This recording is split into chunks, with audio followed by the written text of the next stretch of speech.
तहसील पौनी के डाक बंगला में मौजूद हैं, जहां पे union minister of state for health and family welfare doctor Bharati Parveen पहुंचने वाली हैं और बेसब्री से लोग उनका इंतजार कर रहे हैं। लोगों की एक ही डिमांड है, जहां पे जो डिस्ट्रिक्ट पीएचसी हॉस्पिटल है इसे अपग्रेड कराने के लिए जोरों शोरों पे, जहां पे सरपंच पंच और पीआरआई मेंबर डीडीसी बीडीसी जहां पे पहुंचे हुए हैं। देश आज़ाद हुआ है तब से यही हॉस्पिटल है, हमने यही कंडीशन देखी इसकी। मैं सबसे बड़ी यही रिक्वेस्ट है कि किसी टाइम हमें इतना परेशान होना पड़ता है कि हमारी महिलाओं को सबसे ज़्यादा परेशानी सहनी पड़ती है। जैसे भी कोई महिला जो प्रेगनेंसी होती है मैडम, रात को अगर हम इनको हॉस्पिटल में लेके जाएं, कम से कम 80 किलोमीटर 90 किलोमीटर जाके फिर जहाँ पे जाके उधर डिलीवरी करनी पड़ती है। मैडम इतनी परेशानी है और कम से कम इन्होंने 15-20 साल हो गए इसी हॉस्पिटल के पीछे चिल्लाते हैं। आज तक हमारा ये इसका कोई अपग्रेड करने का किसी ने नाम नहीं लिया। मैडम सबसे बड़ी यही रिक्वेस्ट है एक कि हमारा अपनी पंचायत में एक आज तक हमारे पास कोई डिस्पेंसरी तक भी नहीं है मैडम।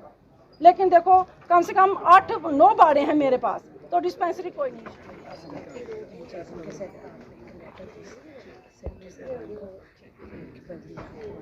पौनी में इसकी आज तक कोई अपग्रेडेशन नहीं हुई है। हम आपसे यही दुआ करते हैं, रिक्वेस्ट करते हैं, आपको भगवान ने इस वक्त इतनी जबरदस्त पावर दी है, हमारा हॉस्पिटल आज ही इसका कुछ करके जाए। Thank you. अपग्रेडेशन है वो होनी चाहिए, बस इतनी सी बात। बाकी जो सरपंच जो डिमांड रख रहे हैं हम उनकी तायद करते हैं। वही है नहीं, ये दूसरा मैं अपनी पंचायत के लिए एक पीएससी मांगते हैं गढ़वा। Thank you.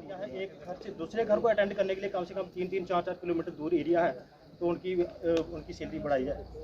बाकी रही बात भामला पीएससी सेंटर में 108 वहाँ नहीं है, ताकि बड़े ज़्यादा यात्री वहाँ से गुजरते हैं। कुछ एक्सीडेंट केस अगर वहाँ आ जाए तो 108 एम्बुलेंस भामला पीएससी में होनी चाहिए।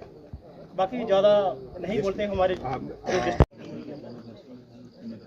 प्राथमिक स्वास्थ्य केंद्र पीएचसी पिछले 60 वर्ष से कार्य कर रहा है। समय के अनुसार जनसंख्या में भी बढ़ोतरी हो रही है। अब जहां पर सामुदायिक स्वास्थ्य केंद्र सीएचसी की जरूरत है। इस संदर्भ में हमने बहुत से ज्ञापन राज्य सरकार और केंद्र सरकार को दिए हैं। अभी तक इस पर कोई भी कार्य नहीं हुआ है। मैं अनुरोध करती हूं कि हमारी समस्या का जितनी जल्दी हो सके हल हो। यहाँ पर एक केंद्रीय विद्यालय बनना चाहिए जो कि अभी तक परिपूर्ण नहीं हुआ है। आज के इस पावन अवसर पर मैं राज्य मंत्री से अनुरोध करती हूं कि हमारी समस्याओं का समाधान। तीसरे चौथे जो हमारे जितने भी पॉइंट्स हैं आपके समक्ष यहाँ पे रखे हुए हैं। और पौनी के हवाले से अगर मैं बात करूँ तो ये बहुत साल पहले हमारा ये सीएचसी हो जाना चाहिए था। हम ये 40 साल से बोल रहे हैं। मेरे ख्याल में देखिए यहाँ पे माता वैष्णो देवी के बाद अगर जम्मू कश्मीर में सबसे टॉप पे जो टूरिस्ट आता है वो माता वैष्णो देवी जी के वहाँ पे आता है। उसके बाद दूसरा नंबर जो है शिव खोड़ी, जो हमारा यहाँ पे धार्मिक स्थान है शिव और शक्ति। इस करके ये एक जो ब्लॉक है ये बहुत ही डिज़र्व करता है कि ये सीएचसी में परिवर्तित हो और आगे चल के ये भी एक डिस्ट्रिक्ट हॉस्पिटल के रूप में फले फूले। लेकिन कम से कम सीएचसी और इसके जितने भी इंटीरियर में जितने भी पंचायतें हैं, जितने भी एरियाज़ हैं बहुत दूर दराज है, वहाँ पे सब सेंटर्स की जो डिमांड है वो लिखित रूप में आपको रीता जी और केवल कृष्ण जी ने दे दी है। मैं इन्हीं शब्दों के साथ आपका ज़्यादा ना समय लेते हुए, लेकिन खाली हम आपको दे देंगे हो जाएगा ऐसा भी हमें, क्योंकि हम जनप्रतिनिधि हैं, हम फॉलो भी करेंगे, हम आपको टेलीग्राम भी करेंगे, हम आपको ईमेल भी करेंगे और ज़रूरत पड़ी तो हम आपके दिल्ली दरबार धाम पे भी आएंगे। इन्हीं शब्दों के साथ आपका बहुत बहुत धन्यवाद। मशीन आई हुई है हमारे पास अल्ट्रासाउंड की, उसके कोई अभी तक वो चली नहीं है, उसका डॉक्टर कोई नहीं है।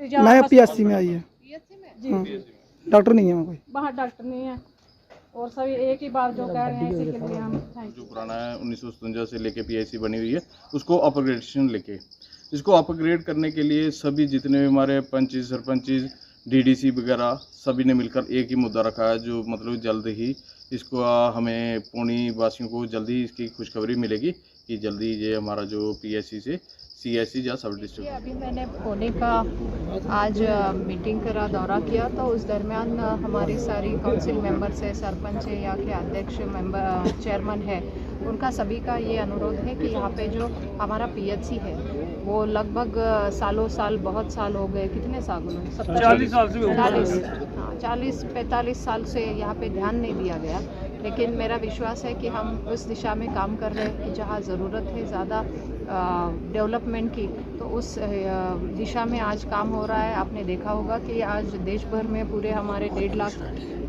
के करीब हमारे हेल्थ एंड वेलनेस सेंटर बनने जा रहे हैं, जिसमें से 1,20,000 सेंटर्स ऑलरेडी बन चुके हैं। तो ये भी एक PHC का अपग्रेडेशन का डिमांड है कि यहाँ पे CHC में कन्वर्ट हो। तो इस तरीके का प्रपोजल हमने बोला है कि प्रपोजल्स स्टेट से हमें सेंट्रल को मिले ताकि हम उसे अप्रूव कर पाए। मुझे लगता है ये प्रोसीजर है, उसके बाद हम अप्रूव करेंगे। लेकिन अगर डिमांड है जनता की यहाँ पे ज़रूरतों को पूरा करने की आवश्यकता है, तो ज़रूर भारत सरकार उसी दिशा में काम कर रही है और प्रतिबद्ध भी है कि हमारी सेवा जन जन तक गाँव-गाँव तक। मैम एक सवाल है, NHM में जो लगे हुए हैं उनका कहना है कि हमारी रेगुलेशन पॉलिसी कोई नहीं बनी है अभी तक, उनका क्या सोचा है सरकार की? नहीं, ये तो NHM को बजट प्रोवाइड करते हैं केंद्र सरकार, और राज्यों के तहत वो जो है NHM की जो भी पॉलिसी होती है, चाहे वो कॉन्ट्रैक्ट बेसिस पर जब भी ज़रूरत है, जैसे कोरोना का संकट आया तो कॉन्ट्रैक्ट बेसिस पे तुरंत उन्हें लगाया भी गया, और जहाँ जहाँ आवश्यकता है तो वो स्टेट से लेके परमिशन करते हैं। मैं एक और एक्सरे मशीन है जहाँ पे, लेकिन पुरानी है, जो पुराने तरीके से चलता है। देखिए, ये तो जैसे हमने अभी कहा कि जैसे प्रपोजल्स आते हैं उस दिशा में केंद्र सरकार उसे परमिशन देते हैं। तो जैसी डिमांड और वहाँ पे आवश्यकता है उस अनुसार हम लोग काम कर रहे हैं, और बहुत ही अच्छा हमने एक हेल्थ सेक्टर में काम गत 8 वर्षों से किया है कि आज जगह जगह पर अच्छे से अस्पताल भी अपग्रेड हो रहे हैं, मेडिकल कॉलेज भी बन रहे हैं, और नए 22 एम्स भी बनने जा रहे हैं। तो मुझे लगता है भारत ने पहली बार इतनी अच्छा हेल्थ सेक्टर में काम आदरणीय प्रधानमंत्री जी के नेतृत्व में शुरू किया है, और ज़रूर वो हमारा दायित्व है, और जम्मू कश्मीर के लिए भी हम उसी दिशा में काम कर रहे हैं।